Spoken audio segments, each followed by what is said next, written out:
We'll wait for 5-10 minutes more. 5-10 minutes more.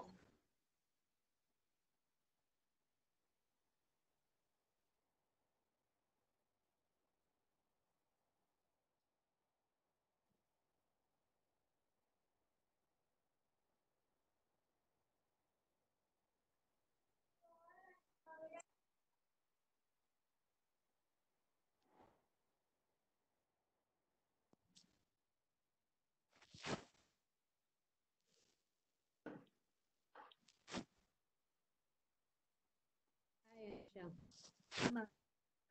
Hello.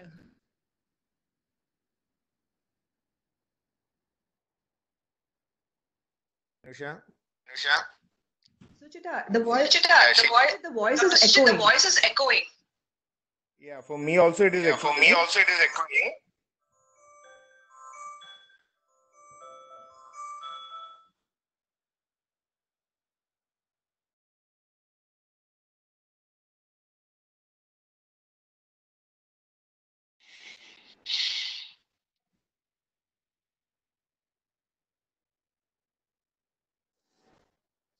Hi, Dr. Rajesh. Hello Hello. Hello. Voice ഭയങ്കര പ്രശ്നമുണ്ട് അല്ലേ? Voice വല്ലാതെ echo വരുന്നുണ്ട്, double ആയിട്ട് കേൾക്കും. ആണോ? എന്റെ ഓക്കെ ആണല്ലോ. ഇപ്പൊ ശരിയായി. ഇപ്പൊ ശരിയായി. ഇപ്പൊ ശരിയായി. ഇല്ല സാർ, എനിക്ക് ഡബിൾ ആയിട്ട് സാർ കേൾക്കുന്നുണ്ട് എനിക്ക് എപ്പോഴും. ഡബിൾ ആയിട്ട് കേൾക്കുന്നുണ്ട് എപ്പോഴും.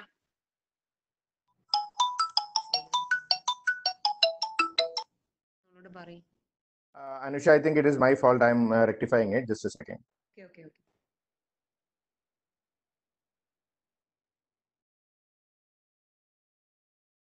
It is still there? ഇപ്പൊ കുഴപ്പമില്ല.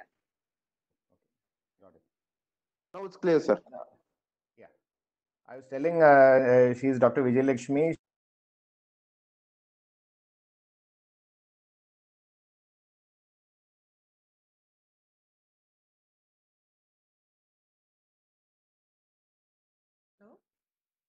Hello? Yeah. We'll wait for 5-10 minutes more. I think we have more participants to join.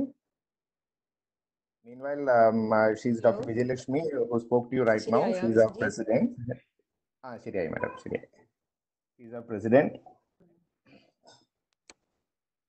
She's working at Contrast Eye Hospital.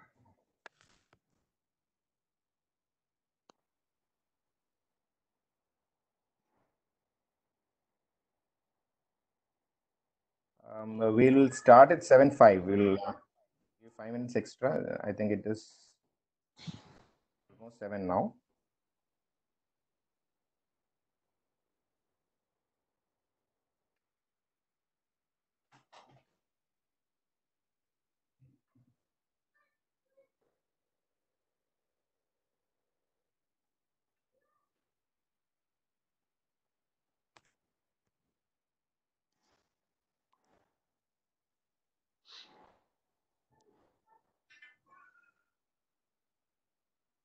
Rajesh sir, welcome.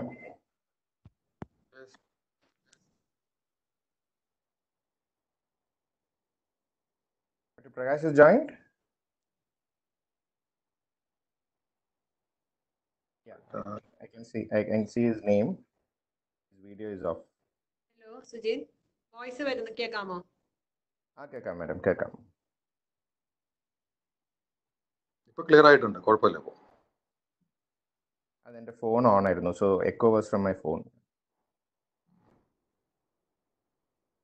Sujith, audio വരുന്നുണ്ടോ?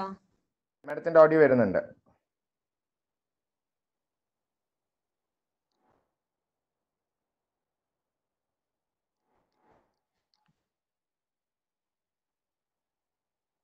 സുജിത്, കേൾക്കാമോ സുജിത്? കേൾക്കാം മാഡം. കേൾക്കാം madam. Okay, fine.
Vijaysh madam, Vijaysh madam, yes Sujith.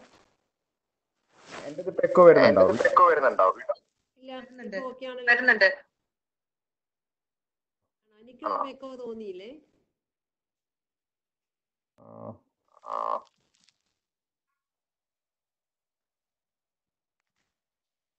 Krishna, are you there? Krishna, are you there? Yes, sir, I'm there, sir. I'm just Yes, sir, I'm there, sir. I'm just speaking to Echoing. that. It's echoing. I'm on phone. I'm on phone.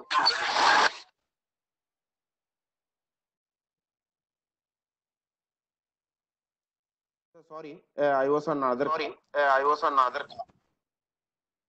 I think you can switch off your phone. I think you can switch off your phone on. Yes, sir, it's done. Yes, sir, it's done. Okay, Anusha, now? Is it okay, Anusha, now?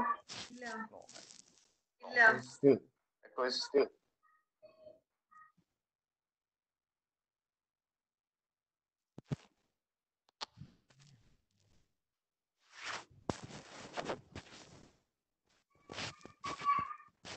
Is it okay? Is it okay? ഇല്ല. Illa. I hear myself also echoing. I can hear myself also echoing.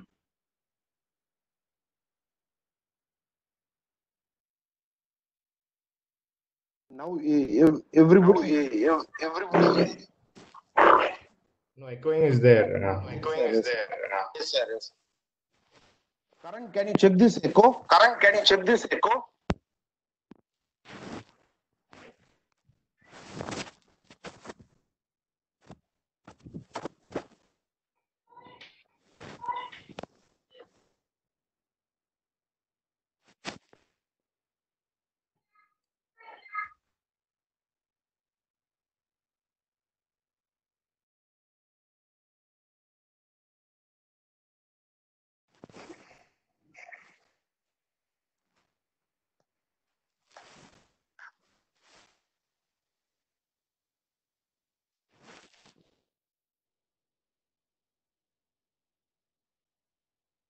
Now it's okay.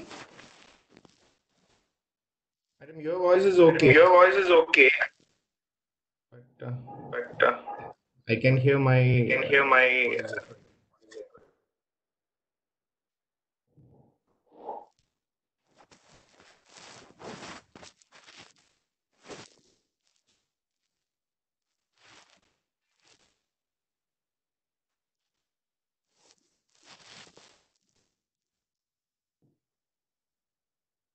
We are checking for the echo, ma'am. Just give us a second.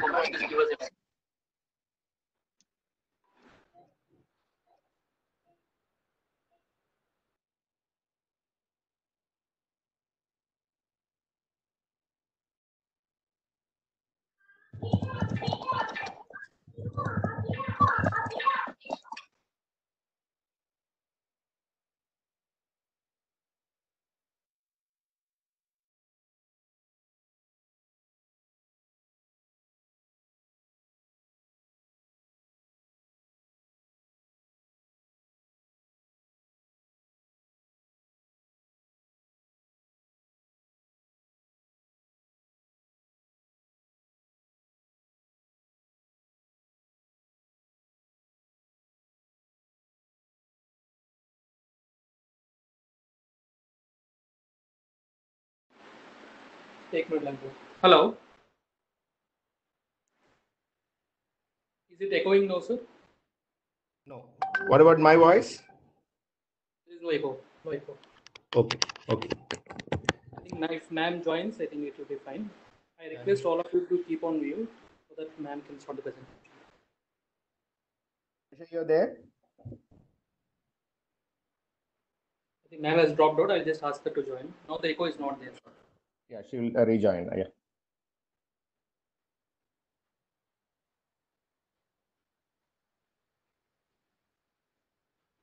Ma'am has joined. Question here, sir. I think it's done, sir. He has just rectified it. Ma'am, can you speak now? Hello. Hello. Am I audible? Yeah, you are audible, ma'am.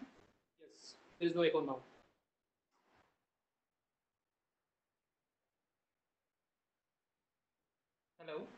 Hello. Yes, ma'am, we can hear you loud and clear.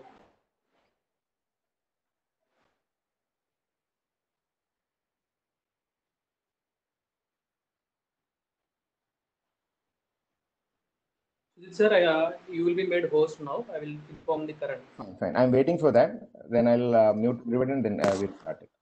I'll just call him.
ഇവിടെ അയക്കണോ?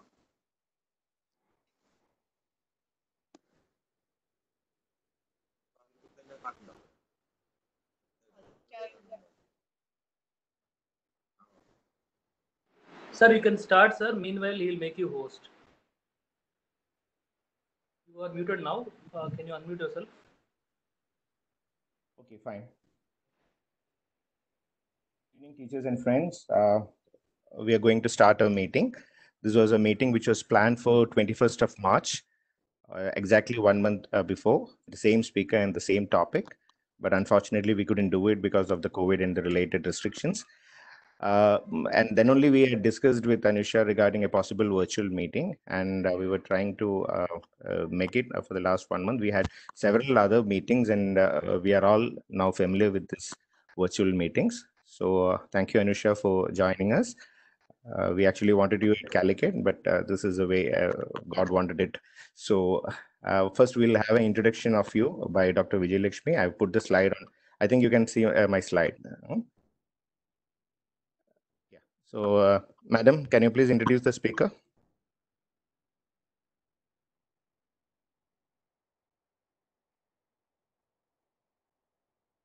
Vijay Lakshmi, Madam, are you there? Sir, now you are the host. You can mute or unmute. Okay, fine. Okay, fine. Can you hear me? Yes, ma'am. Yes, ma'am. Yes. Okay, good evening all. Welcome to this virtual meeting. Now let me first welcome our speaker, Dr. Anusha Venkatraman. Good evening again, Anusha. We're really happy to accepted our virtual meeting to give this talk like this. Thank you. Now coming to her academics, she had done her MBBS, MS and fellowship in vitreoretina and trauma and ROP training also in AIMS, her alma mater, where the seeds of excellence were sown. She was also the HOD and was instrumental in setting up the Department of Ophthalmology at AIMS, Bhubaneswar, being a part of the team that conducted the first human clinical trial of hypersonic vitrectomy at Agarwal High Hospital, Chennai. Is also another shining, inspiring achievement of Anusha. She has several publications in international and peer-reviewed journals. And Dr. Anusha has also been selected for oncology, ocular oncology training at Moorfield, London. Actually, she was supposed to fly. Due to COVID, she is here. Wishing you all the very best in life, Dr. Anusha, and for your further trainings. And welcome.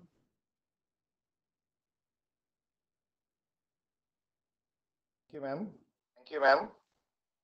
Anusha, now you can. Anusha, now you can, Our panelists, Dr. Prakash, Yeah. Medical Director, Compress Eye Hospital, and Head of Vitreoretinal Services at Compress Eye Hospital, Kozhikode, and Dr. Rajesh, HOD Vitreoretinal Services, Al Salama, Perindalmanna. Welcome you all.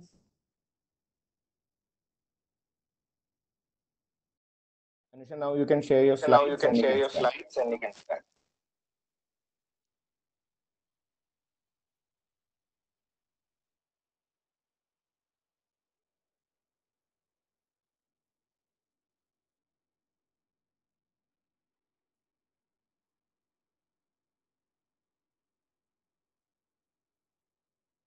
you able to see my slide? Yes, Anusha. Yeah.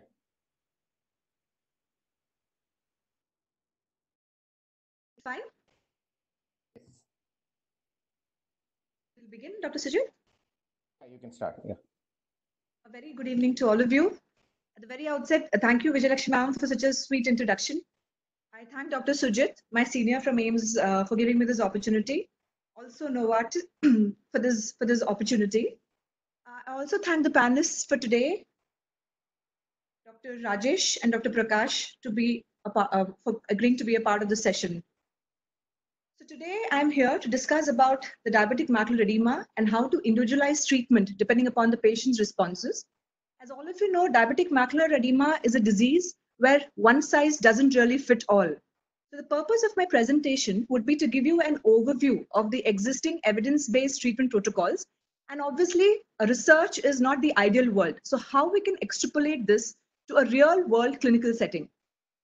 So this is how I would go about my presentation. We would just briefly talk about the epidemiology and pathophysiology and clinical features and the diagnostic tools before we actually understand the anti-VEGFs in our armamentarium. And then once we do that, we would also go into seeing how frequently we have to inject, which anti-VEGF to choose, what are the different regimens available, what are the safety profile and other concerns of the anti-VEGFs. And finally, before concluding, we would briefly discuss the OCT biomarkers, which also would help us guide our treatment response. So as all of you know, there are about 35% of diabetic adults have diabetic retinopathy, of which 7% of diabetic patients have diabetic macular edema. And 39% of DME have associated visual impairment. So that's why it becomes important. I'm sure this is one of the most common diseases that we, even as general ophthalmologists or medical retina specialists, encounter in our clinics. Now, the pathophysiology basically involves hypoxia, oxidative stress, and inflammation. And that is where the role of VEGF and the role of steroids come in. This is how a patient with diabetic macular edema would see a blur. And this is what we would see in the eye of the patient with diabetic macular edema. There could be signs of diabetic retinopathy like hemorrhages, microaneurysms. There would be succinate retinopathy around a cluster of microaneurysms associated with retinal thickening. And depending upon the disease severity, it has been classified into mild, moderate, and severe, depending upon how close or how far the hard exudates are from the center of macula. So if it's far away, it is mild. If it is approaching the center, it's moderate. And if it's involving the center, it becomes severe. So what we all are familiar with is the term CSME, or the clinically significant macular edema. That is retinal thickening within 500 microns of macular center, hard exudates within 500 microns of macular center with adjacent retinal thickening, and one or more disc diameters of retinal thickening, part of which is within one disc diameter of the macular center. With the DRCR network protocols, this definition has been slightly modified. And now, diabetic macular edema is more spoken in terms of a center involving DME or a non-center involving DME, which further decides our treatment protocol. So the ETDRS retinal thickening within 500 microns of macular center would actually be the center involving DME. And the other two criteria would fall into the non-center involving DME definition. Now we have certain diagnostic tools which aid us in a diagnosis, at the same time help us guide therapy. The first would be a fundus fluorescein angiography or a fundus photography. It would be prudent to get a fundus fluorescent angiography prior to initiation of therapy, except in patients where it is contraindicated due to renal dysfunction, where you could probably get a fundus photography. The fundus fluorescent angiography would help you to outline the leaking microaneurysms, the IRMAs, that is the intraretinal microvascular abnormalities. Like this is the angiography where you can see that the aneurysms are focally leaking, or where there are focal leaks, but along with that there are diffuse leak as well. So this would help us plan in our focal laser treatment. And also in case of responsiveness, it would help us to identify any areas of peripheral ischemic retina, which would further contribute to diabetic macular edema. OCT has become an important tool now for the treatment and follow-up of diabetic macular edema, not only in screening, classification, monitoring, and treatment. So it provides not only quantitative, but also qualitative data. How much would be macular edema? So this varies from machine to machine. And the one which I use, the Zeiss, the treatment, the guidelines is more than 295 microns in females and more than 305 microns in males on an SD-OCT would justify as diabetic macular edema. This is the different OCT-based classifications, which would help us guide our treatment, which I would coming to later. So this is a spongiform thickening where there's a diffuse increase in the thickness of the retina, but there are no obvious cysts. This is a cystoid macular edema. You can see these gross cysts present in the OCT with these retinal pillars there. These are large cysts in the inner plexiform as well as the outer plexiform layer. And you have these small, you can see the retina is elevated and there's a small black area here, which is actually the neurosensory detachment, along with the presence of large cysts, cystoid macular edema. And here you can see the vitreous is actually adherent to the macula and pulling it. So this is a vitreomacular traction. The presence of these would again help us identifying which treatment protocol to follow. And the last but not the least, an evolving technology, the OCT angio. You can see this is very much similar to the angiography, but it is non-invasive. So you can actually see the microaneurysms, you can see the FAZ erosion, the budding neovascularization, the presence of vascular loops, and areas of capillary non-perfusion. Now, all of you would agree that DME treatment is actually a multifactorial approach.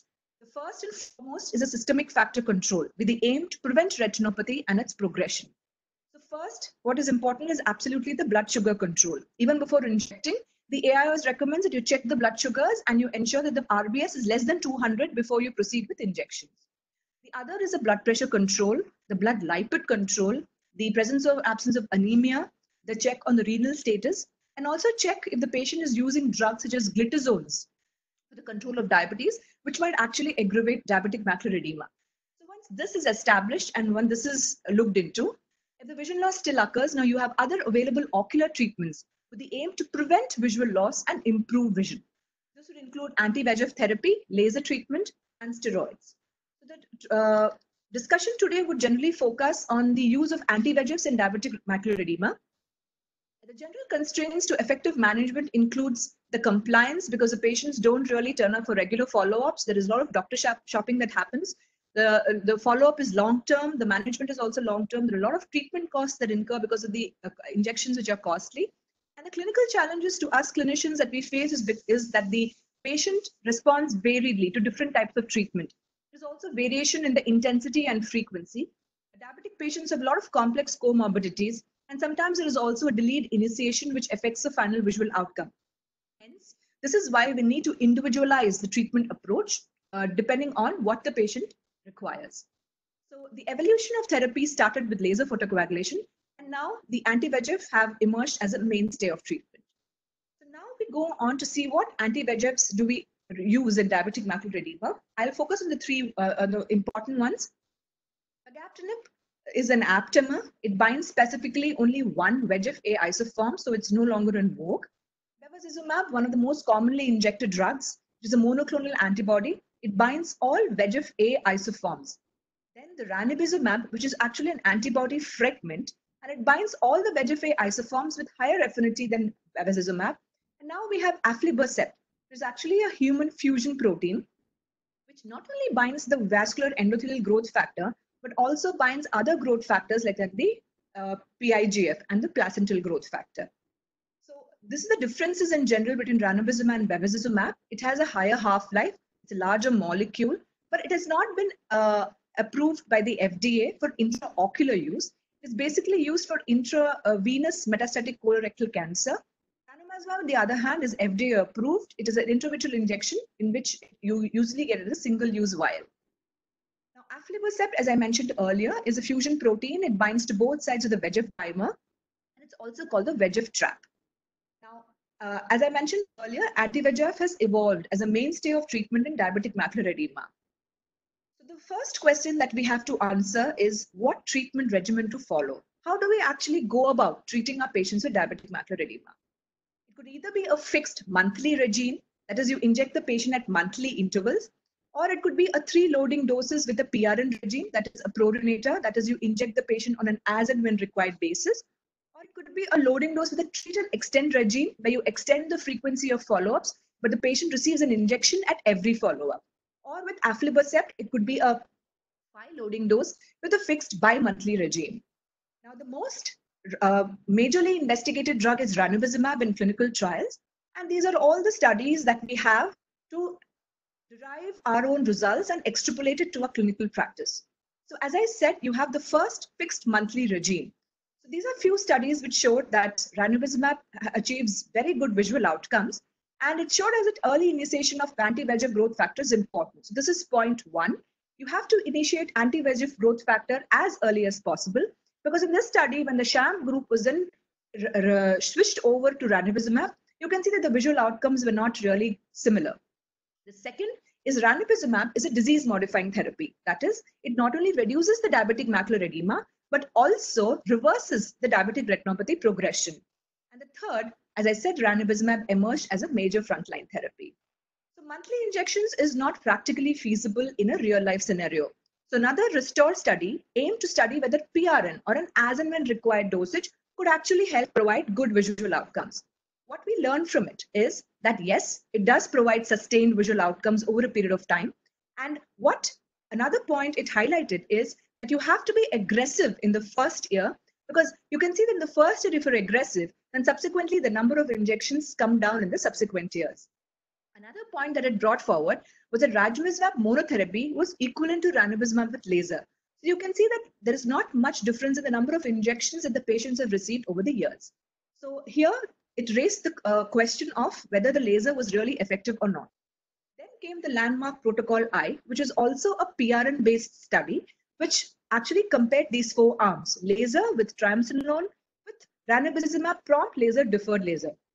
The point is not to go into the details, but to highlight that these 2 groups, ranibizumab with prompt and deferred laser, fared very well as compared to the other arms. And you can see that in both the arms, the prompt laser, where the laser was done immediately at day 1, and deferred, where it was done at 24 weeks, the number of injections also did not vary much. So the question arises whether laser is actually efficacious in the treatment of diabetic retinopathy. But that is a research setup now, and we are in a real life clinical setup. So this is something that we can follow, a treatment regimen from the protocol I. What they did was actually 4 monthly injections, and then they continued 2 more of the edema persisted.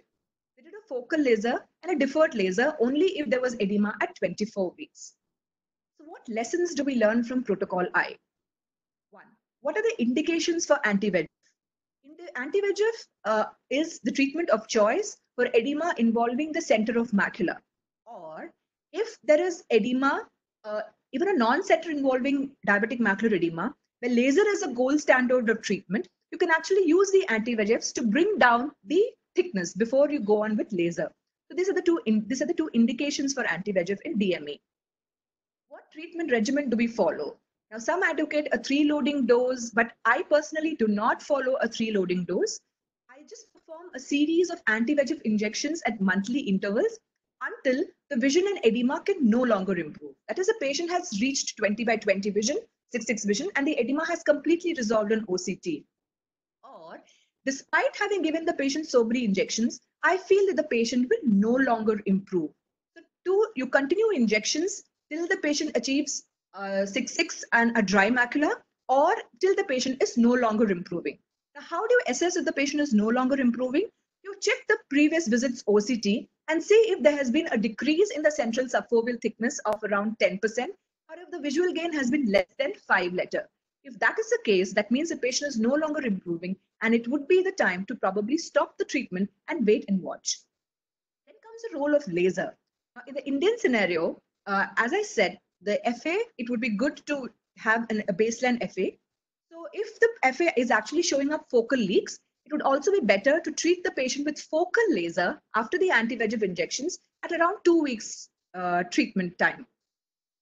So so when can an injection be stopped or deferred? Like I mentioned, once the visual acuity and the OCT has stabilized, and it necessarily does not require a dry macula or a normal vision. If the patient has stopped to respond to your treatment, it doesn't make any sense in just continuing injecting the patient. The anti-VEGF injections can always be resumed if the edema recurs or worsens. So once you have finished once the stability has been achieved, then you see if the patient is improving or not.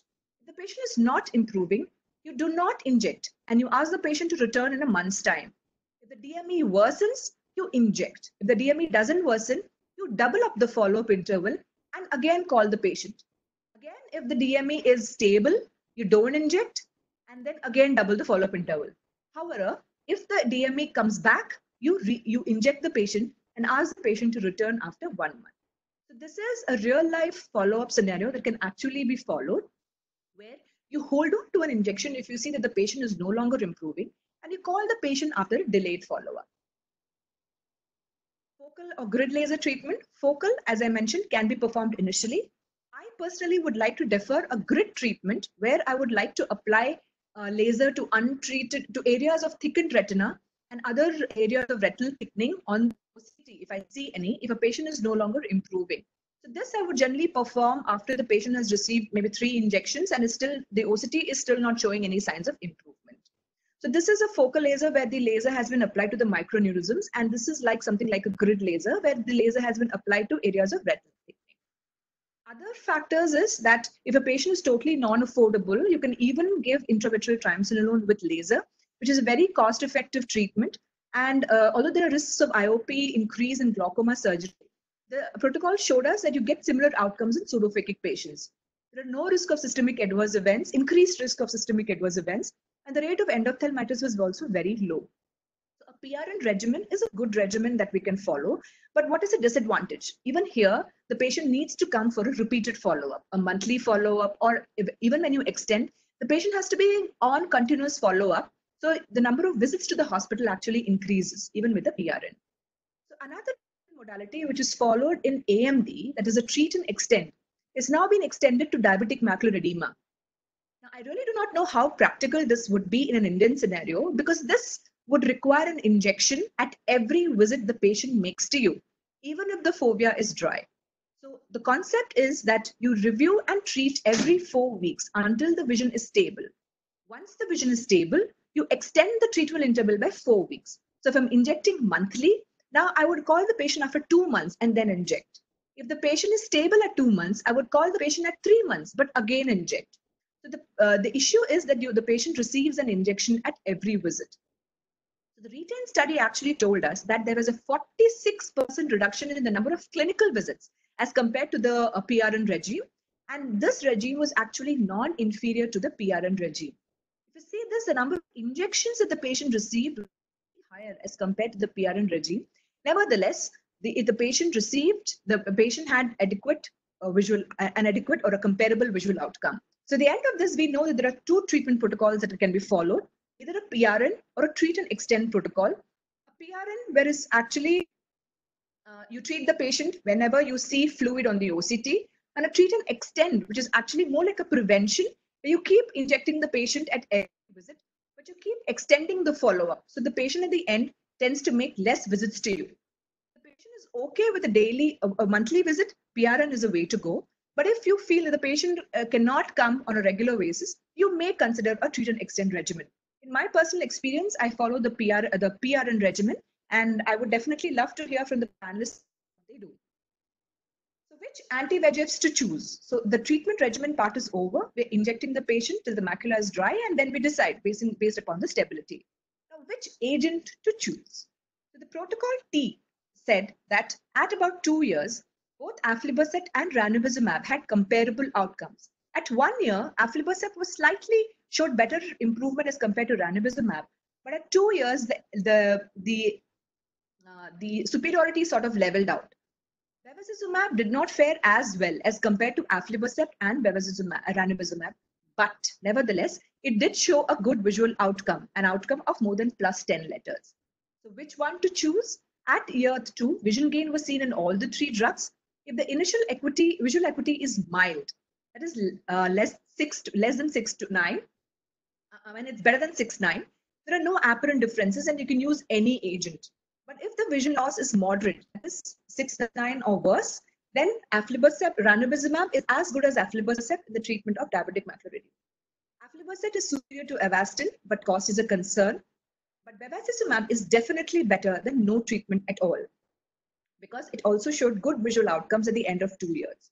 But what you have to remember with bevacizumab is that it is a drug which is not approved for, it is not FDA approved for intraocular use, because the size of the manufacturing standards do not meet standards for ophthalmic solutions.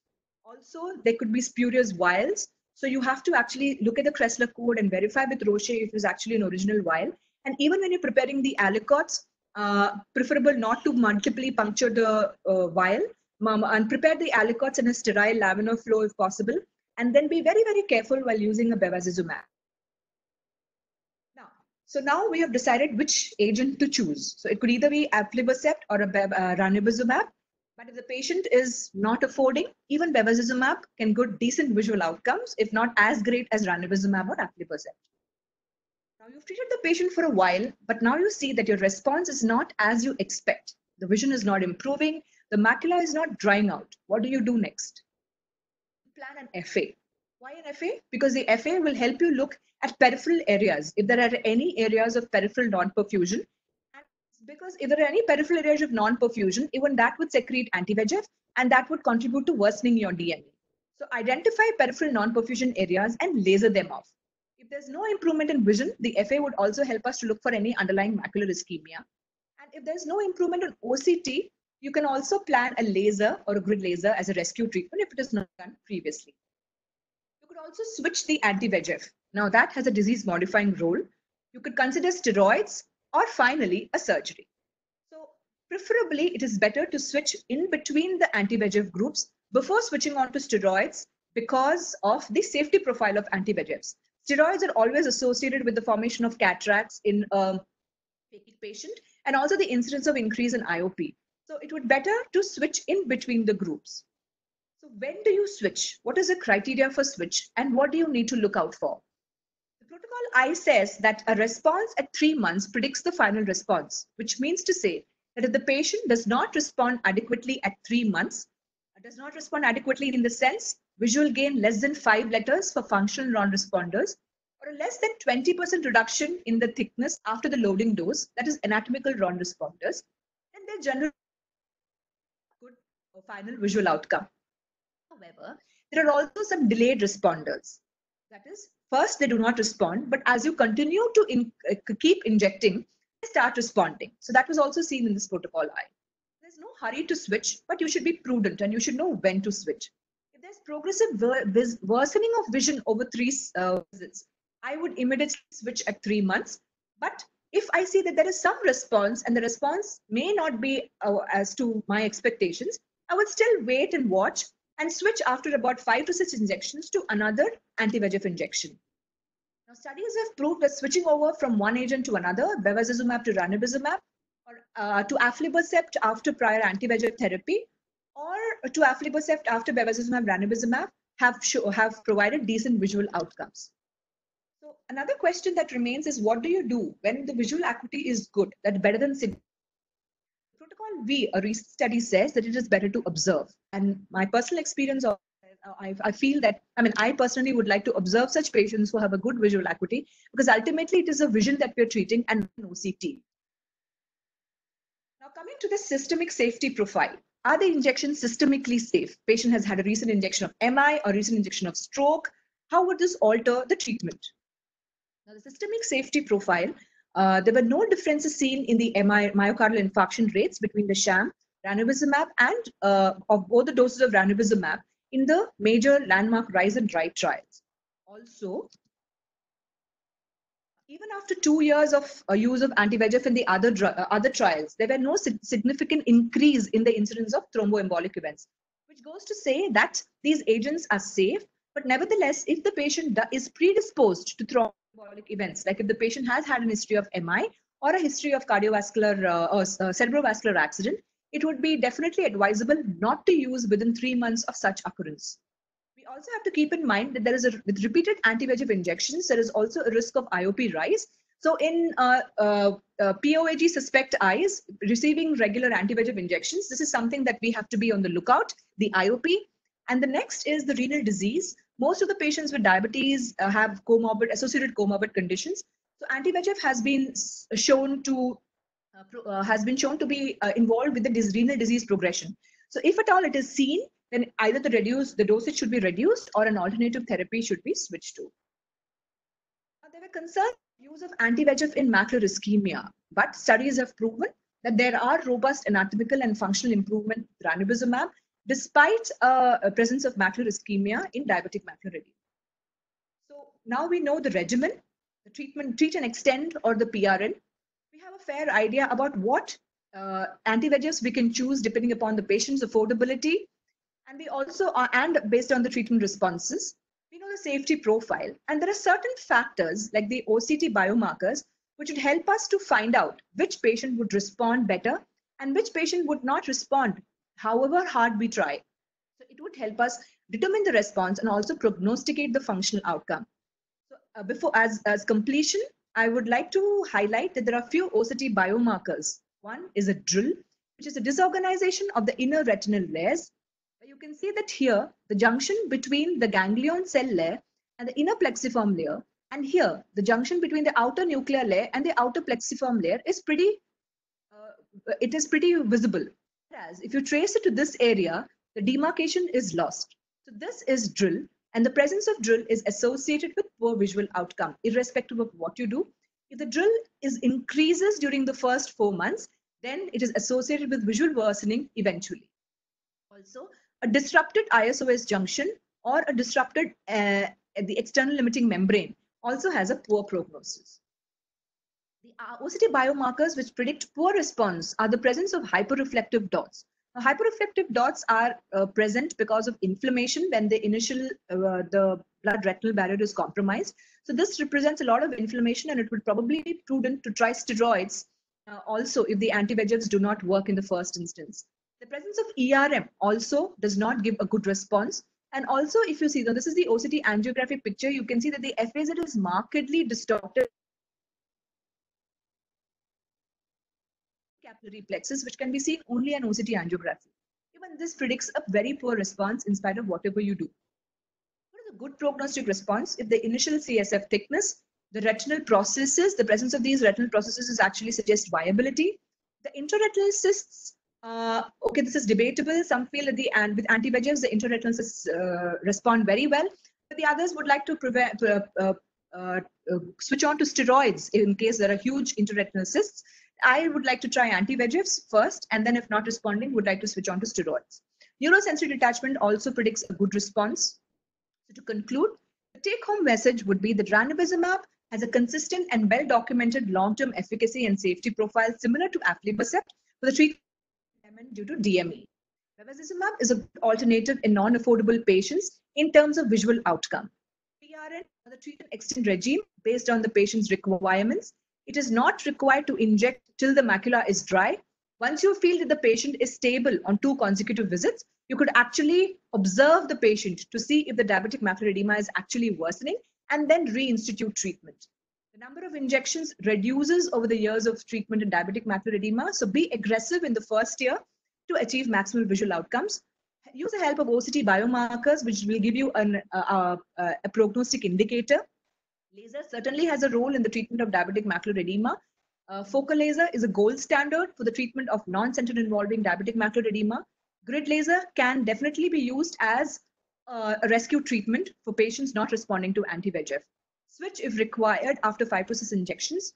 And effective counseling is definitely important in managing diabetic macular edema because the patients will have to be constantly motivated on a regular basis to ensure that they have a regular systemic control and a continuous follow-up that will. This is the last slide, which I have borrowed from the IJO, evidence-based review of the Indian treatment guidelines. Here, this is a very compact algorithm, which says that if there's a good vision and the center is involved, you can observe. Even if the center is not involved, you still observe. If it becomes worse, you laser or you give anti-VEGF. So this is in case of a good vision. If the vision is poor and the center involved DME, and if the FA shows a focal leak, you laser the patient or you give an anti-VEGF to decrease the injection before giving the laser. If the FA shows a diffuse leak, give an anti-VEGF and follow up the patient. If the patient is stable or improved, you observe. If the patient is worse, again, or if the patient has shows improvement but has not completely improved, continue with anti-VEGF injections. If you're not getting optimal response to anti-VEGF, try laser rescue. Laser is not working. Alternative anti-VEGF or steroid. If it becomes worse, then finally we have a vitrectomy. Thank you very much for your patient listening, and I would I'm looking forward to hearing from the esteemed panelists about their experiences and their feedback. Thank you very much. Anisha, what about continuing with your talk, second talk? Then we can have the discussion. Sure.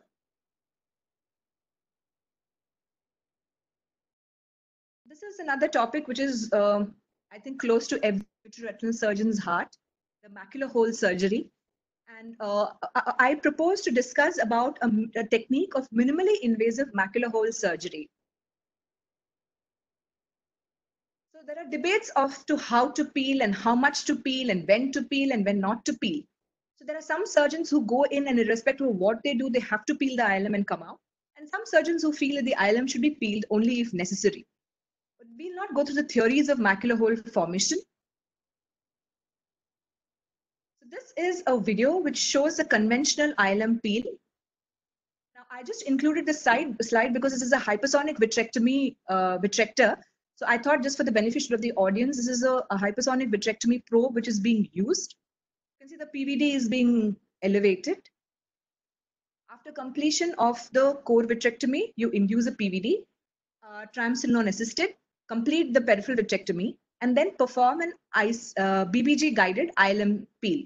So this is a conventional ILM peel where you actually go all around the macular hole, and then that's it. That brings you to the end of the surgery. The patient does, most of the patients do very well. This was the surgeries that used to be done before the inverted peel came up, and they had very good visual results. But in some patients, you actually had a type 2 closure. That is, type 1 closure is where the edges of the hole oppose, and type 2 closure is where there is a small defect still remaining. So, and also even with small holes, we used to get some W type closures. So this is small surprises with small holes in conventional surgeries.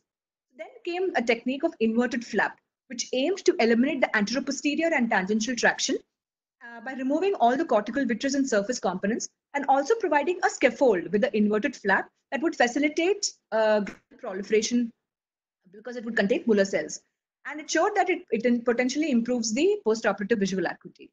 So this is a video of the inverted flap where you would retain the, you would not peel off the ILM all around the macular hole, but would you still retain a flap which would be subsequently be used to cover the macular hole.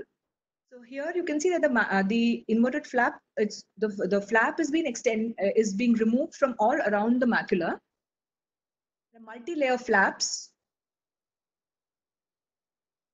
and these flaps, if it's a large, it is subsequently trimmed with a vitrector, and then the flap is placed over the macular hole, and then it is followed by an air fluid exchange. So you're basically using a flap to provide a scaffold. Then came certain models. So this is the pre-op and post-op OCT pictures of the macular hole with a flap. Now the flap could be either a multi-layer flap, or you could even use a single flap. So this is a single flap which is being used. The technique remains the same. The initial techniques, you do a core vitrectomy, then you do a triamcinolone assisted PVD induction, and then complete as much of safe vitrectomy as you deem fit. Do a BBG staining, and then, so here basically you're going all around the ILM, all around the hole, like you would do in a conventional macular surgery, but you would retain a little bit of the ILM, which can be subsequently used as a flap to be placed over the macular hole. And then the surgery is completed using an air fluid exchange. The problems with this technique could be a free ILM flap or the ILM flap moving away because of the forces, the air gush during an air fluid exchange. So this is a video showing a free transplant. So the surgeon is going all around and suddenly she has a free flap, and then has to do an ILM transplant so as to close the macular hole, which is not generally a very easy thing for an amateur. It's a difficult surgery to perform. So what we can do instead is transition to a minimally invasive macular hole surgery, which is the temporal flap. So what we do in a temporal flap is we leave the rest of the ILM undisturbed. Only a small flap from the temporal side. This is a pinch and peel technique. You can see that the peeling has been initiated from the temporal side, and the flap is used. The idea is to obtain a large flap, almost twice the diameter of the macular hole, so that it covers the macular hole very well. You can see it's only the temporal hilum which has been peeled, and the rest of the hilum is left undisturbed. That's it. That brings us to the end of the surgery. This is a limited hilum peel, and most of my patients, after an hilum peel, I just leave the patients under air if I'm sure that the patient would maintain positioning. And it's very rarely that I use gas. So with an air fluid exchange, I come to the end of my surgery. So now sometimes what happens is, so when you're doing an air fluid exchange towards the end, sometimes what happens is, even in an inverted flap, sometimes this flap tends to slip and it comes back to its original position. People use PFCL, people can use Visco, but what I generally use is just use 2 drops of saline to just push the flap back to its original position, and the surgery can subsequently be completed using an air fluid exchange. No PFCL, no Visco, just 2 drops of saline to sort of reposit the hilum. 2 drops of saline, yeah. So that brings us to the end of the surgery. You can see that the flap is well in place after the air fluid exchange. This is the only area peeled. Now we'll see the visual results. So the hilum peel can be done, the limited hilum peel can be done with it can be used with the hilum forceps, or you can even use a finis loop. So people who are beginning to do their hilum surgeries and are not really confident with the pinch and peel technique can use a finis loop. So you can see here that I'm using the finis loop. The thing that you have to keep in mind is that you have to extend the finis loop quite a bit, to quite an extent. If it's a very small loop which is outside, then you would not really be able to peel the hilum satisfactorily. So extend the loop as much as possible, and then try to scratch the hilum and peel it away, peel it from over the surface of the retina. Now, once the flap is created, you can use the hilum forceps to place the flap over the macular hole. As you can see here, again, only the temporal flap has been used, and the rest of the retina is left, the rest of the hilum is left untouched. This is a flap which is well in place. Now I would complete the surgery by doing an air fluid exchange. Again, I use 2 drops of saline to push the flap in place. You can see that it has gone back in place. And that completion of the air fluid exchange brings me to the end of my surgery. Now these are the visual outcomes of some of the patients in which this limited hilum peel was performed. You can see the patient has a hole formation factor of 0.6. So these are certain macular hole surgery indices that are used to prognosticate the outcome of macular hole surgery. There is a hole formation factor and macular hole index. This is a hole formation factor of 0.6. And this is a post-op visual patient pre-op visual acuity of 660, and this is 618.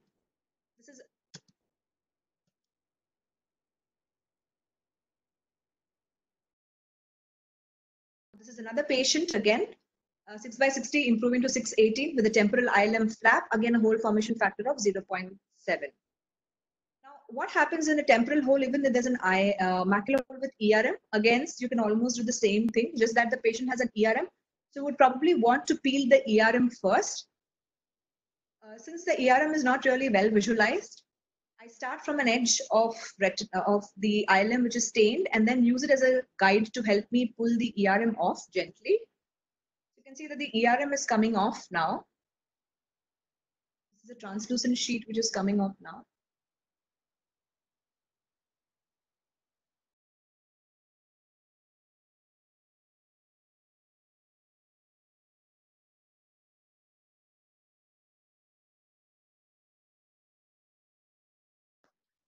And the ERM is off. And now what I would do is I would restain, and then again use a temporal flap to cover the macular hole. The points to note in this type of surgery, is that the size doesn't matter. I prefer to use a temporal flap in almost all of my macular hole surgery cases, except if it's very, very small, and I know so a very small would mean less than 400 microns of the minimal distance between the edges of the macular hole, so minimal hole diameter. The large flap, that is twice the diameter of a macular hole as a rule of thumb, because the shorter flaps tend to retract. Superior or the supraorbital flaps are preferable because the flap stays in place when the fluid wave goes towards the disc during air fluid exchange. There is no need for visco or PFCL to maintain the flap. If it rolls back during air fluid exchange, just use few drops of saline and complete the air fluid exchange. It is important to make the retina as dry as possible. So before you complete the surgery, wait for 1 minute. After you've completed your air fluid exchange, just wait for 1 minute, allow all the fluid to gather onto the posterior pole, again perform of air fluid exchange, and then complete your surgery. Leave the patient under air with prone position for 3 years. For 3 days, I'm so sorry. What are the advantages? The advantages is less invasive. There are less chance for a flap dislodgement or a free flap. If at all the patient requires a repeat surgery, lot of ILM will be available. It shortens surgical time and there's early post-operative recovery. So 15 eyes from February 2019 to October 2019, there were 15 eyes which underwent this temporal flap surgery. The mean hole formation factor was 0.6 with the mean MHI of 0.34. The preoperative visual acuity was around 6/60, which improved to 6/30. And 73% of the patients had a type 1 closure at 5 days follow-up. And there was 100% type 1 closure in all the eyes, 3 eyes at around 1 month, and one eye improved only at 4 months follow-up. Now, before I end, there were some interesting observations. So I would like to show the OCT of this patient. With the preoperative visual acuity, you can see the macular hole here. After the macular hole surgery, when the patient came back for a follow-up, all I could see was the hole was still open and there was a flap in place. So whether this would warrant an OPD fluid gas exchange, or whether I should go in and put some air, or am I seeing this as a part of the course of macular hole closure, I was sure. So I just decided to observe the patient. And this is what happened at 3 weeks post-op. Without any intervention, with the inverted flap in place, the visual acuity improved from 6/60 to 6/24 at 3 weeks post-op. And you can see that the foveal contour has been restored beautifully. A little bit of an NSD still remaining there, which eventually gave away. Now, the second case is another patient who had a 5/60 vision. And you can see, again, at 7 days post-op, the patient is almost going to a type 2 closure. The edges are not elevated. There is still a little bit of defect. And you can see the flap in place. With no intervention, the foveal contour was restored at 1 month, and the best corrected visual acuity improved to 6/36. So again, another patient, 7 days post-op. And this was how the OCT looked at 3 weeks. Now, this is probably the last slide. Another case of preoperative. This is the visual. This is the OCT slide. BCVA 636. This is a 1 week post-op. So the patient had some amount of a neurosensory detachment there. So this is a W-type closure. At 2 months, you can see that the amount of fluid has come down. And at 4 months, the visual acuity improves to 6/18. There is almost a restoration of the ISOS junction and the ALM. So this is another patient who underwent the surgery. Now, the only problem is that you have to be careful when you're using the pinch and peel technique, because sometimes when you're actually doing it with a lot of force, you're actually indenting the retina, and these indents can be visible on the OCT even on follow-up. And sometimes in case of large holes, when you just perform one temporal flap, it's possible that the patient can develop a foveal atrophy. So conclusion, a minimally invasive temporal ILM flap is associated with good anatomical and functional outcomes. Thank you so much. Thank you so much for your patient hearing. And I'm open for discussion, and I'm willing to take any questions. Thank you very much, Anusha. I think I'm hearing a retinal talk after many years. I happen to be the secretary, so I'm forced to hear that. Anyway, our discussion will be open. I request Dr. Prakash and Dr. Rajesh to take up the discussion. All of you are muted right now, so whoever is participating in the discussion can unmute yourself and talk.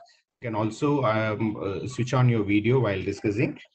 I request Dr. Sharmila Madam, she's here, Dr. Agana, Dr. Meher, Dr. Divya, and all those who are practicing retina, please join the discussion, and we can start.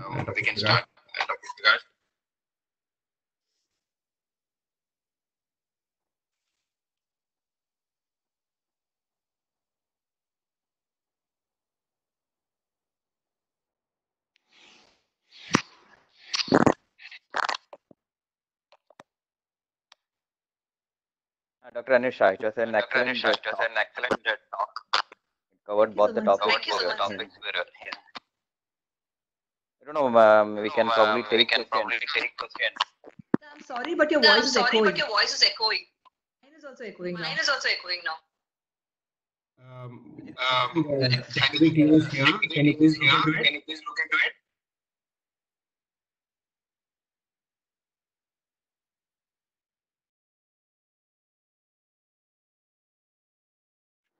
Hello.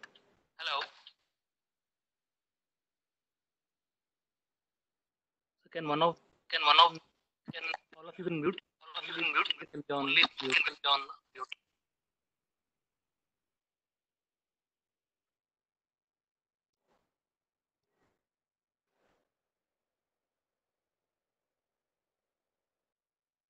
Prakash sir, now you can ask your question.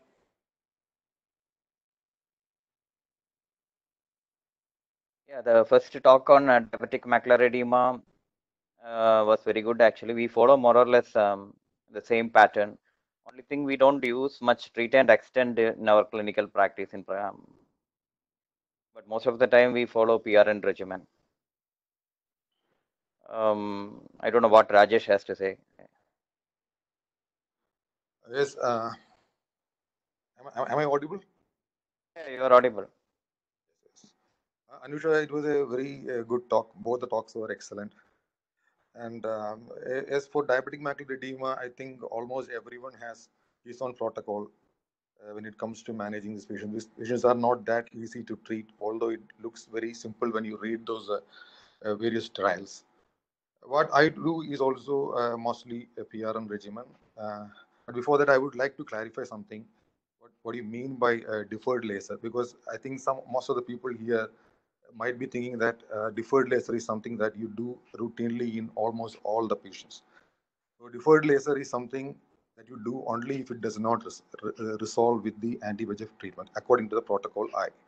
So if the patient's edema does not resolve, then only you do the laser. So actually, there's a subset of patients who do not receive any laser at all. Around 40%, I think around 40 to 60% of the patients, they do not receive any laser when you are on monotherapy with the Lucentis or ranibizumab injection. But then that is something that is not really practical for most of us. So in my scenario, or in our scenario, most of us, what we do is that we do give injections, and once the edema resolves, or when the edema or the vision has become stable, then we do laser in almost all the patients.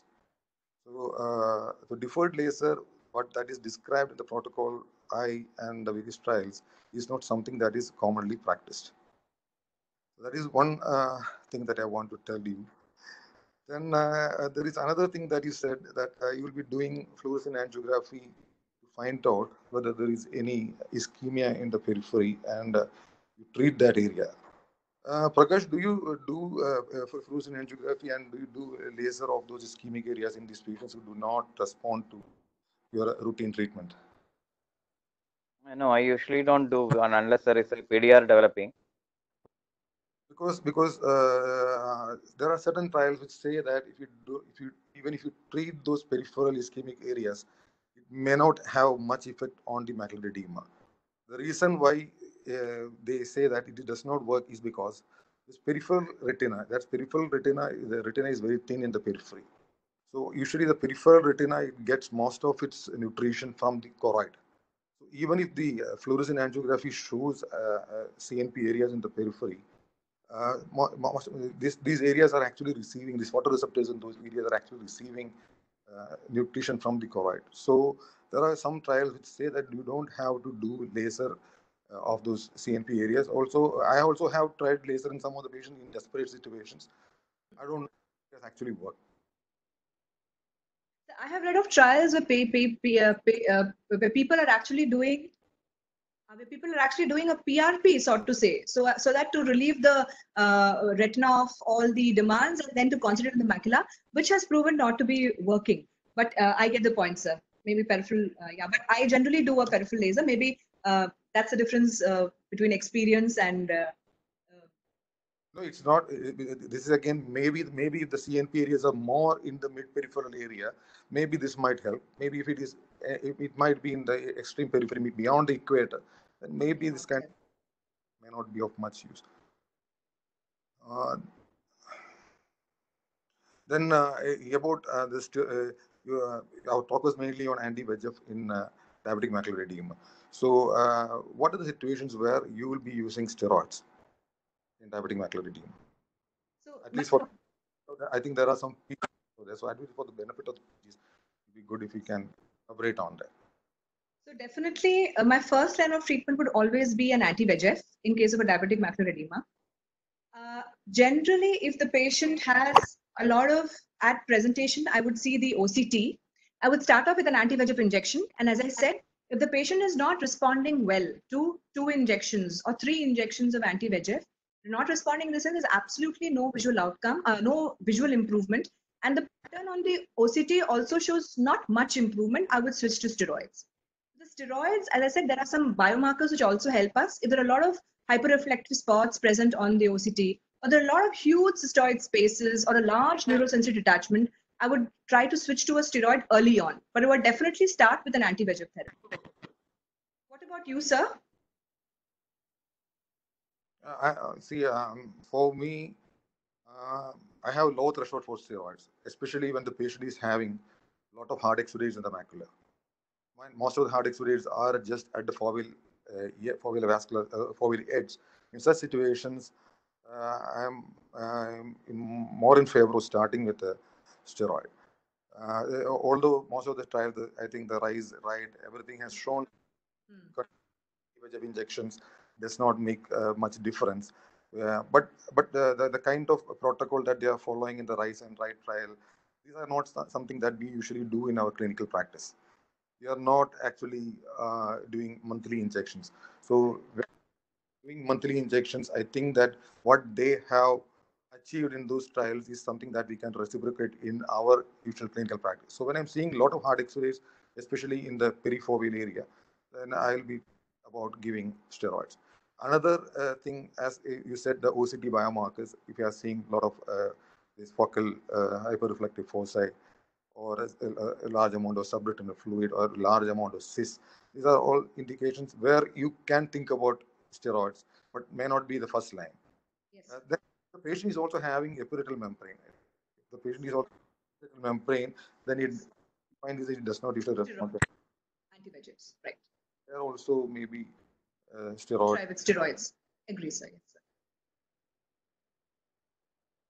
My indication, more or less, I start always with anti-VEGF drugs. And my one indication is non-responsiveness to anti-VEGF.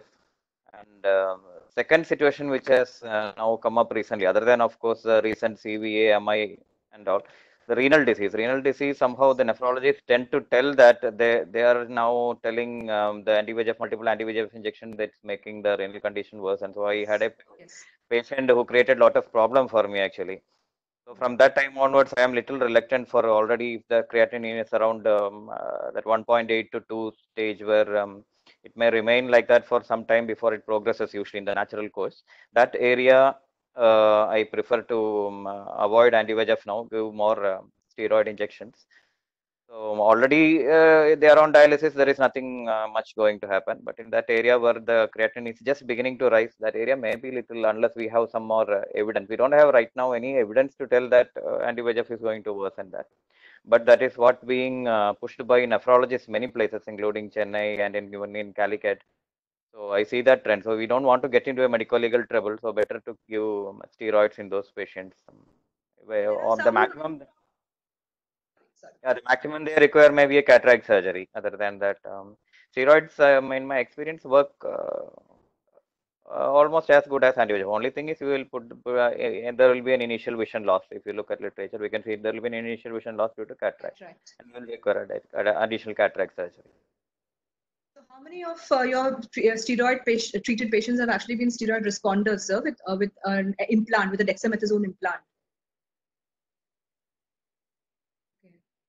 Steroid response. Maybe there will be some rise in IOP which can be easily medically treated. I haven't had any problems with steroid and causing glaucoma. But still, my first line of treatment is anti-VEGF, at least 3 to 4 injections. And if, as you told, if you don't see a response, I think of start talking to them about steroids at that point. And another group of patients which we have are from Gulf patients, which may not be able to take monthly injections. So if they are going off better, they can always monitor their IOP there locally, but they won't be able to take injections there. So I just give them one Ozurdex injection and ask them to send me the IOP recording from Gulf. So that's another group where I usually, so practical scenarios. Another would be a patient with a recent history of MI or a stroke where you can't give an anti-VEGF, you would give steroids. Correct. Definitely Pregnancy again, where patient you can't give anti-VEGFs until the 3rd trimester, so you probably want to treat with steroids. Perfectly.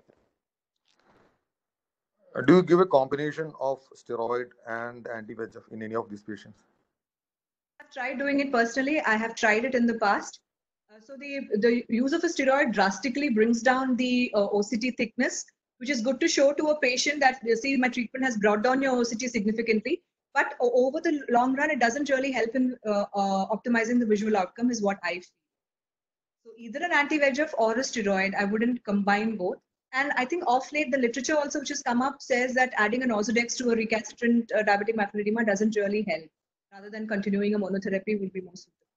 So I don't combine now, sir. At least you can make the patient happy for a short period of time. But then again, at a cost of the IOP rise in the cataract. Yeah, I don't combine now. I used to do it earlier, combine and then follow it up with laser, but I don't do that. Either anti-VEGF or steroid. Hello, Dr. Sameera here.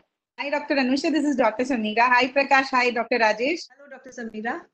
Yeah. Hi. Nice presentation, Dr. Anusha. I have some couple of questions. Like, I am a person, actually, most of the patients, like Gulf returnees in my place. So I have a difference of opinion. Like, there are some kind of, just like that, like Dr. Prakash have told, like those patients who are not able to take injections monthly and all. I personally prefer if the CMT is more than 600 to 700 microns. And if you see all the OCT biomarkers, like if suppose if the NSD is more than 200 microns and you see some more drill and more sort of hyperreflective foci and all, I prefer to start with Ozurdex as treatment kind. Maybe I have around some 40 plus cases of mine since past 2 to 3 years. So I could see that in fact the number of injections which I have given. So you can either start with the Ozurdex and 3 months later, once the swelling has come down, you can go ahead with anti-VEGFs. So it's like, some sort of picky cases and all, if you ask the patients, in fact, those patients with cardiac diseases and all, and once you send them for a cardiac fitness, most of the they never come back, or else, I don't know why. The cardiac surgeons itself have told that, okay, anti-VEGF is a big no-no for such patients. So you are left with no other choice rather than injecting in such cases and all. And one more thing is, like, suppose, what about Zaltrap? Have you ever tried Zaltrap in DME? Mama, I have no experience with Zifaflibercept. Okay, you have never done it. Okay. Prakash and Rajesh, what about Zaltrap? I've only heard the name. It's been used in LVPI. So, Rajesh.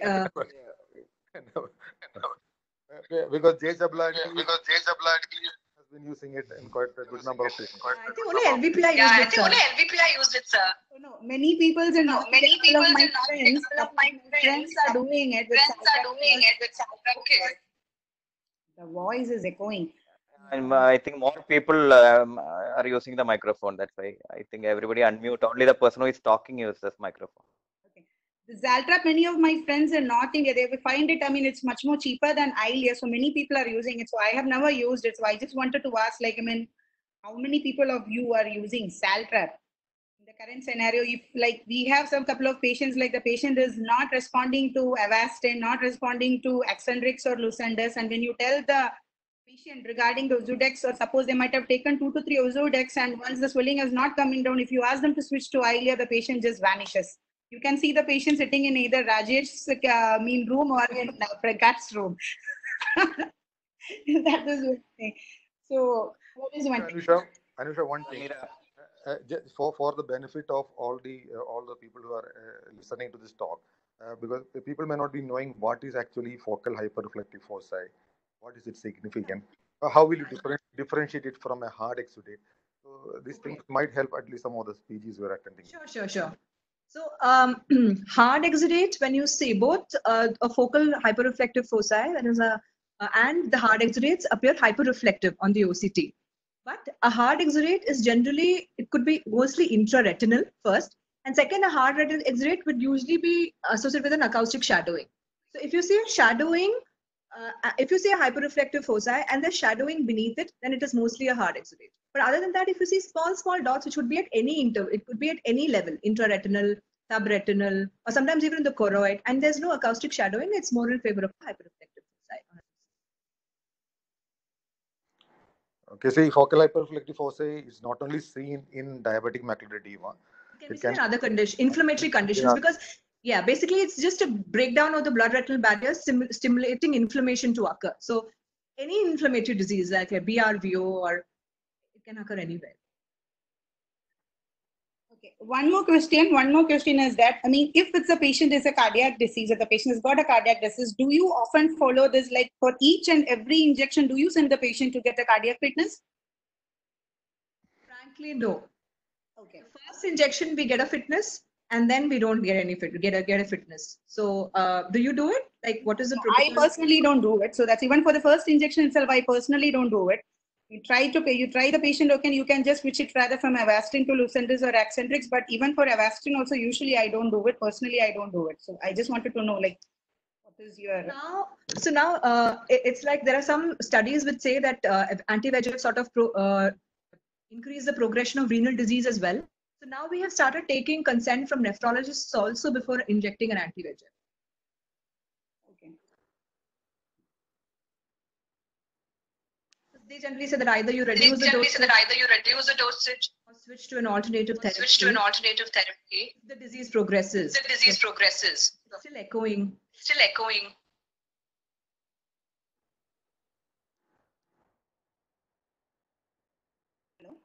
Rajesh and Prakash, I mean, I don't see any difference between the, I mean, what to say, the IOP and all once you inject Ozurdex in a phakic or even in a pseudo-phakic.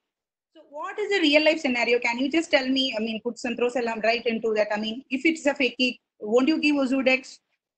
Or if it's a pseudo-phakic, won't you give multiple Ozurdex and all, thinking about the IOP and all?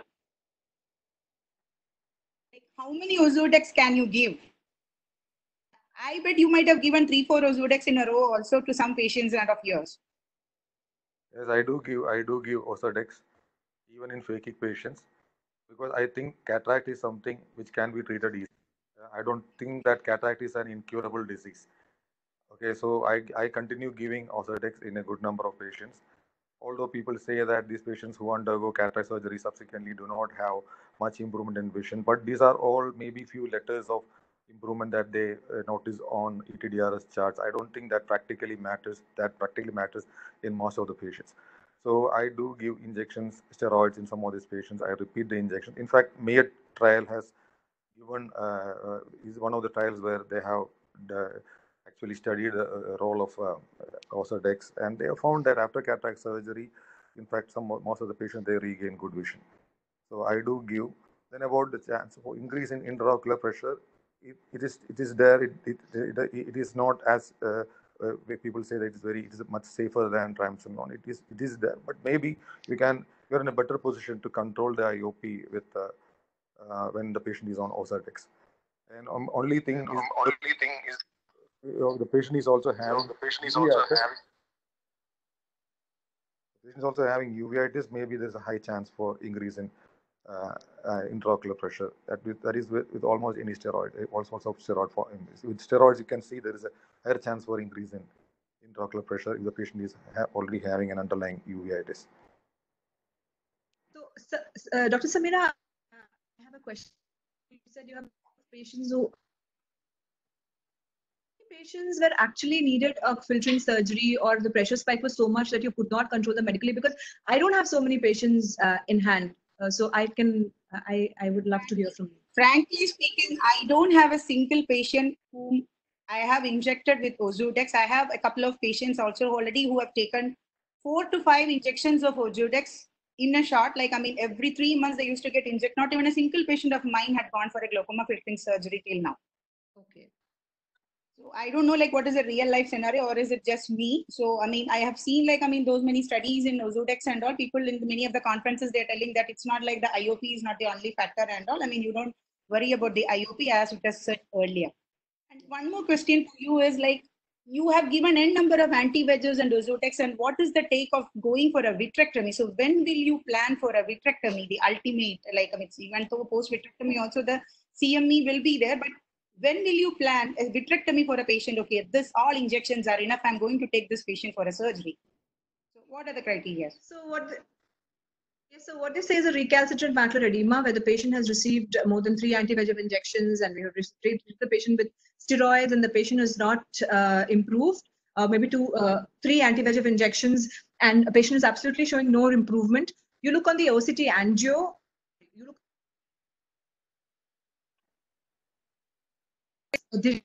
like an ERM or vitreomacular traction which is developing, then definitely that is an indication that the patient is not going to improve and the patient needs surgery. But in the case of recalcitrant macular edema per se, I have not done too many, but I have done about a couple of surgeries for recalcitrant diabetic macular edema.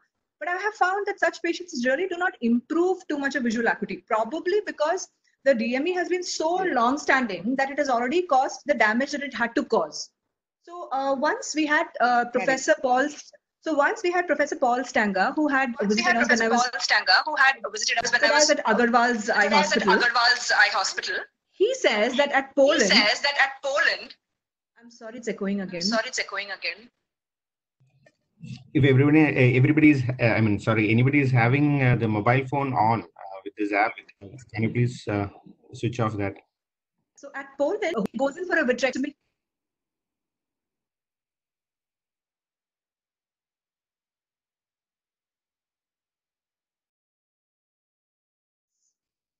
Yeah, so he said that patients who do not afford anti-VEGF, he is very aggressive and he goes in for a vitrectomy right away because they don't afford. And he's found very good results, which I feel is logically acceptable because then the intervention is early on. But the moment we try to do a vitrectomy for a recalcitrant macular edema, the photoreceptors and everything are already gone. So I really personally haven't seen a great visual outcome, except for 2 patients who had a minimal ERM to start with. I wasn't sure if the ERM was responsible for so much of macular edema, so I started with an anti-VEGF. Patient did not respond too well. Patient was switched to Ozurdex. Again, the edema came down, but the ERM was still there. And then the patient was around 6/60. Took up the patient for surgery and the patient improved to 6/18. There were 2 patients with that. So I feel if there's any vitreomacular adhesion or an ERM developing over the course of the disease, it is better to treat the patient at the earliest with a vitrectomy. Otherwise, I personally feel that a vitrectomy doesn't really help in a recalcitrant macular edema practically. Sir, Prakash sir, Rajesh sir, would you have any difference of opinion? I have almost similar experience when we have done vitrectomy in many cases, but visual improvement many times macular edema resolves, but visual acuity improvement doesn't come back. Doesn't help much. Yes, it might cause the resolution of edema. Sometimes it increases also. So I am also very reluctant to do vitrectomy in these patients. Prakash, I would like to ask you one thing. The patient who has developed cataract following Ozurdex or IVTA, once they undergo cataract surgery, do you think that the visual outcome is not as good as what that you usually expect in such patients?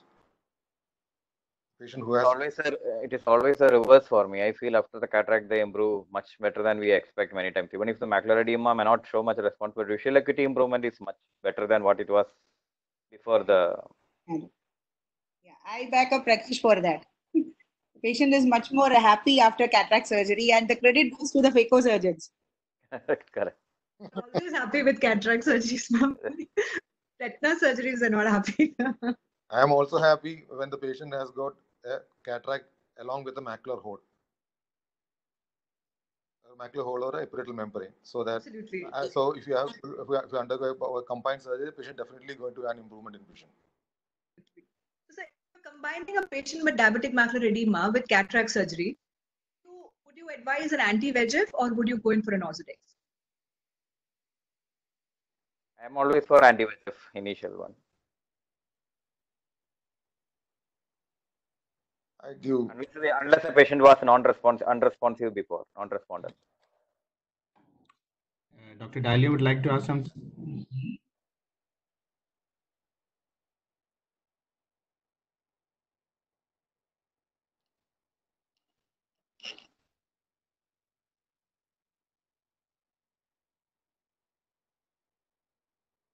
Dr. Sharmila is there? Dr. Anusha, very nice talk and very good discussion going on. I just wanted to know any particular antilipids you prefer for subfoveal hard X-rays? Any? So actually, ma'am, I used to start atorvastatin on my own, but now we refer the patient to a physician who starts anti-lipid lowering drugs. The statins was my drug, but as per the latest guidelines, we have started referring the patient to physician. So yeah, statins. Because many of the patients have normal lipids, you know, fasting lipid profile is actually total lipids would be normal. So they come back to normal lipids and the physician has said no need of antilipids. So what do you do? Then I would start an atorvastatin from my side.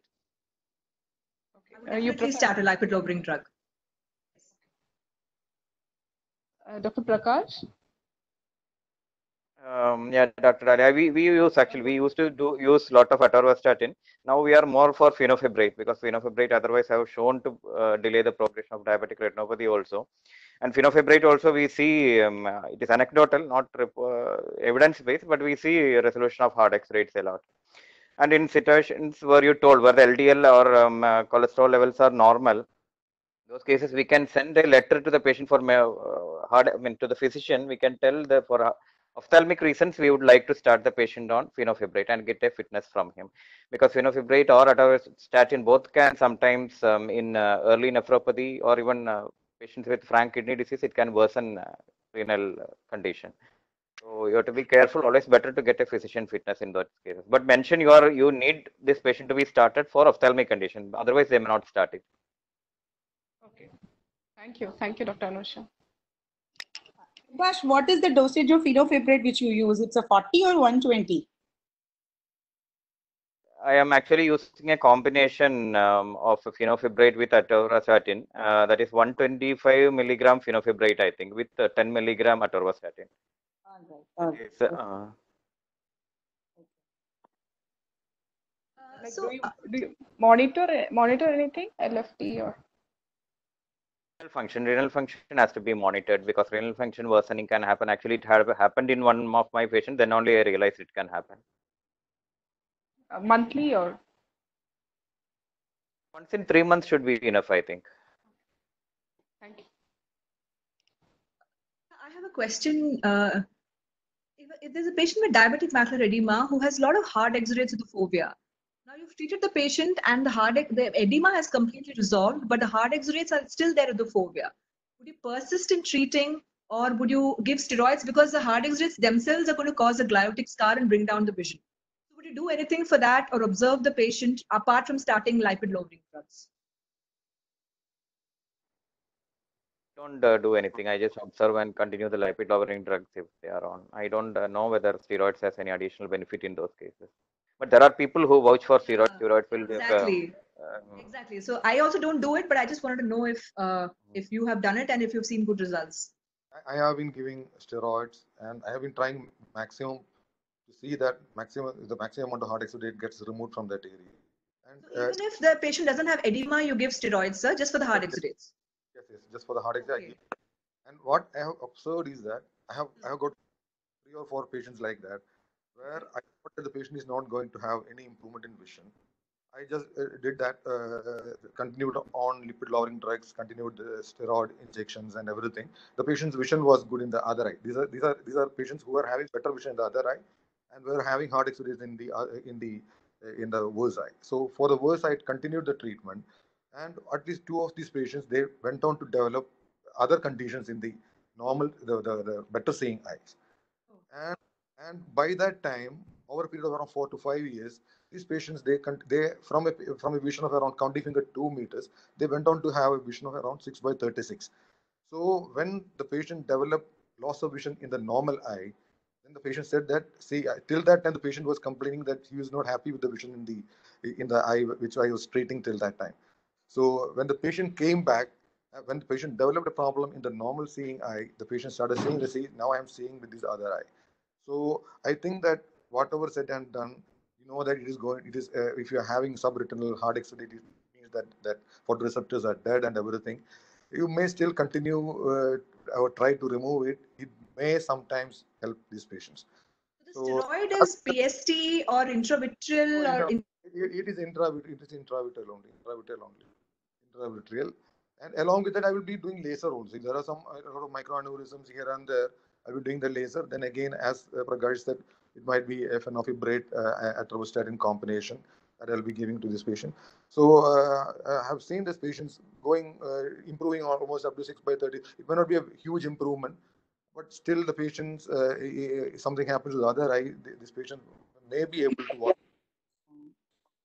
My policy, wherever it is possible to treat, don't let it go. Just try the maximum. He may gain some vision. So always try for that.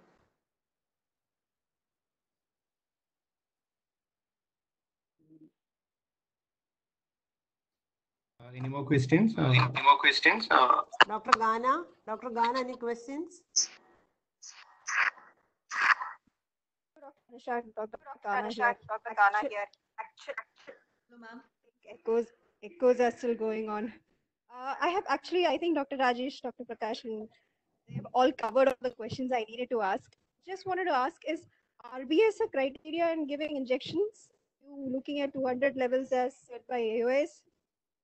Yes, IVR. There are no specific guidelines for injections as such by AIOS, but these are generally the cataract surgery indications. So if but we are following the guidelines for two reasons. One, if the sugars are elevated and the patient goes on to develop some end-off, then you are in a big soup. And also, if the sugars are elevated, then you're not really. The macular edema could be because of the elevated sugars as well. So what are you actually treating? For these two reasons, we look at an RBS level of less than 200 before we inject. More for the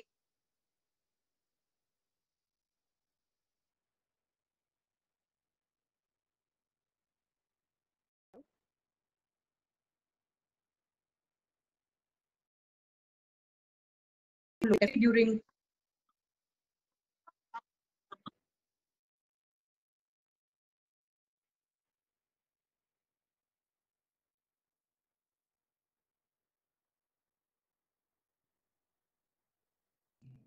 Anusha, you are not audible. Anusha, you are not audible. I just lost connection, sir. Was there a question? Your answer to Ghana was not fully audible, actually. The last part was not audible. So all I said was that we look at RBS, it should be less than 200. HbA1c we don't look at for treatment, for injection, but definitely for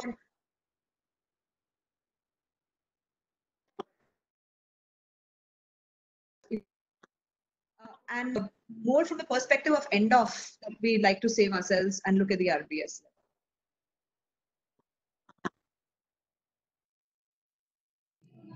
Any questions from the anterior segment surgeons? Anybody here? I just want to comment on your macular surgery videos. Beautiful videos. Really good. I really enjoyed watching those. You're there?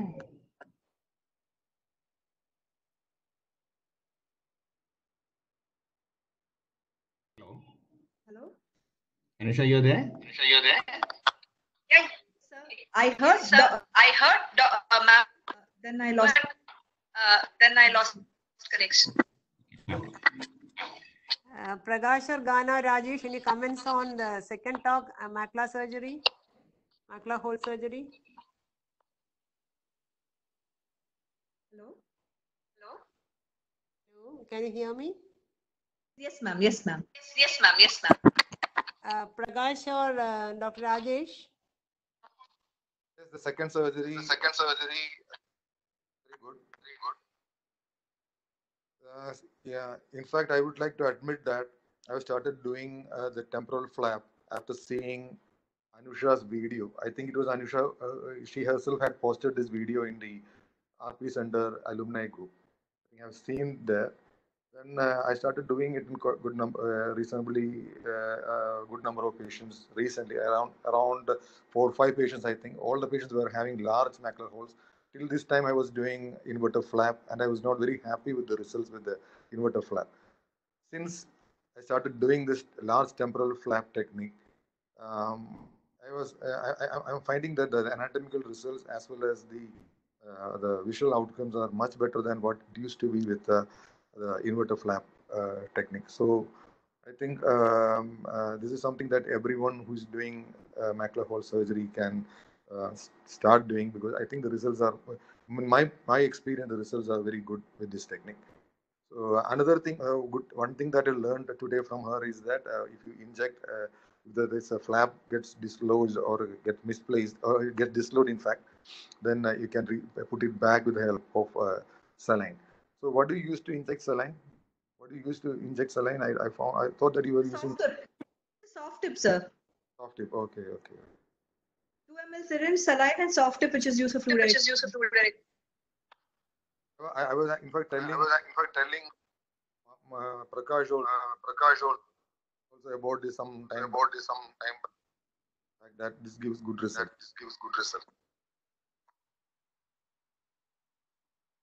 Thank you, sir. Any more questions or comments? Another thing, Beautiful presentation, the second part. I was really. Is there an echo there? Yes. Yeah, technical team, please look into it.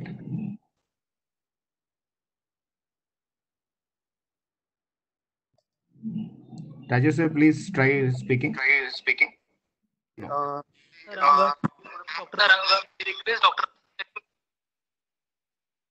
echoing. Hello. Hello.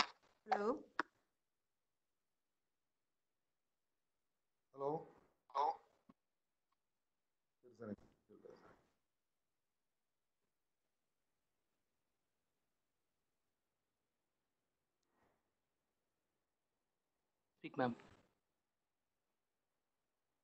Can you speak now? Hello. That's better. Okay. You showed a patient who has a macular hole along with epiretinal membrane. Sometimes when you try to peel off this epiretinal membrane, the ILM can also comes off. So previously, when I was doing most of these inverter flap techniques, what I used to do was that I could not actually peel off epiretinal membrane and ILM separately. So what I done in those patients was that I was peeling off both ILM as well as the ERM together, and then small flaps, and that entire flap was pushed into the macular hole. That was what I used to do. So when you're doing this temporal flap, if in case you think that you are also removing the ILM, do you find any problem if you are actually that flap, if it contains the membrane also, do you find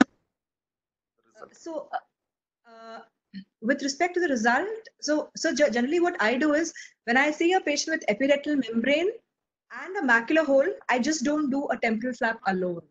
I would peel the ERM also, because that would keep the hole open. I have to relieve that traction. So this temporal flap I would ideally do in cases where there is very minimal ERM. If there's a lot of ERM and negative staining, then I would try to remove the ERM as well. So what I sometimes, even I have burnt my fingers, and what I generally do now is, after I peel off the ERM, just to make sure that I have not pulled the ILM also along with it, I stain once again with BBG. I see down. So if there is no stain, which means I have pulled the ILM also along with the ERM. So I just trim the ERM and stuff it to the macular hole. But if the BBG takes up stain, then I'm sure that there is an ILM left, and I just pull off the ERM and then complete my ILM peeling and place the flap. I just restain once to be sure that I have not pulled the ILM. Dr. Anusha, regarding the second presentation, Dr. Samida here again. So I have two questions actually. So see, when we are talking about the inverted flap, I mean, what I mean anatomically, I can say that it is the glial cells which are proliferating into the macular hole space, right? So when you do a temporal flap, basically the glial cells which are there, actually it is just sitting outside. So this ILM is actually just functioning just as a scaffold. So you mean to say, like in the temporal flap, yeah, it's a scaffold. So you mean to say it's a proliferation of the Muller cells, not the glial cells, right? So that is a basic difference. So do you find any difference between these two, like the Muller cells? I mean, what if the Muller cells, if there is no proliferation and migration of the Muller cells and all with the temporal flap? Like, have you seen, like, it is just acts as a scaffold only. So it's not the glial cell proliferation, what you see with the inverted flap, right? So have you seen any, I mean, cases of your temporal flap which has failed and you had to do an ILM, I mean, what to say, like you have to do the surgery later again? I mean, so there was one patient, in fact, there were two patients, that was after 2019, that is why it was not. There were two patients in whom I had to do the surgery again. So why I had to do the surgery again was one, the first patient, the flap was slightly smaller. So the flap had actually retracted. So when I did the OCT, some scans would show a type 1 closure, whereas some scans had a type 2 closure. But and the margins of the hole were still elevated. So I thought probably refunctioning the ILM would give me a better visual outcome, and it did. The patient improved by a line. So, and another patient was where as I said, I generally leave my patients under air. I don't inject gas. So one patient did not maintain prone positioning and the flap just rolled back. And I had to go in again and just reposition the flap again and come out. And that second time I used gas because I was sure patient was not maintaining position. But regarding this ILM, this glial cell and Muller cell thing, I think even when you do a temporal flap, the Muller cells are actually just providing a scaffold for the glial cells to proliferate in. So I really don't see any difference in both the techniques of inverted flap. In fact, I'm seeing better out the temporal flap with compared to the inverted flap. Probably because in inverted flap, you're actually sort of scratching the ILM at different places. I don't know if it sort of affects the RNFL in any way, but I personally don't see any difference in both the techniques. I'm totally newbie to this technique because I have done only in one case, but I have not injected air like you. I have just injected gas. So have you experienced any person like with after injecting air, the patient suffered a hypotonic later and you had to inject gas 2 or 3 days later? No. No. None of the patients. None of the patients. Okay. Thank you. Thank you. I generally do a 25 gauge surgery. So maybe the gauge of the surgery also had something to do with the hypotony. I'm not sure. But none of the patients had a hypotony in the immediate post-operative period, for which I had to go in and inject air again.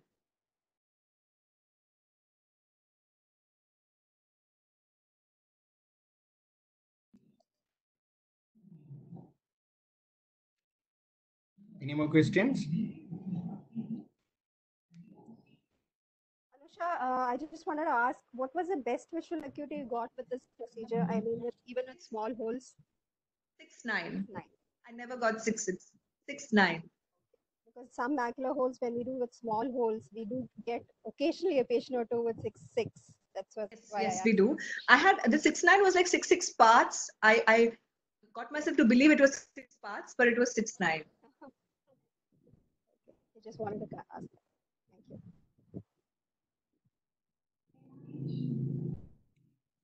But I think the final visual outcome not only depends on the like initial visual outcome, but also upon a lot of other factors and indices, and not only on the like type of surgery. So all other the duration of hold, the initial presenting visual acuity, then the other OCT indices. I think all of them prognosticate the final visual outcome.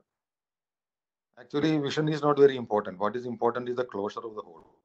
If you can show that to the patient on OCT. Yes. Absolutely. And I've been doing a lot of inverted holes as well to appease the patient.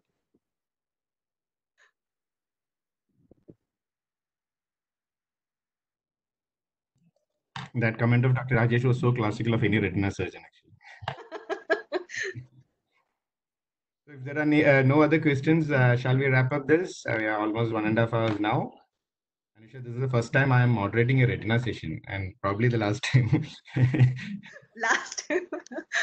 So thank you very much, Anusha, for thank you so much. Family time in this lockdown period.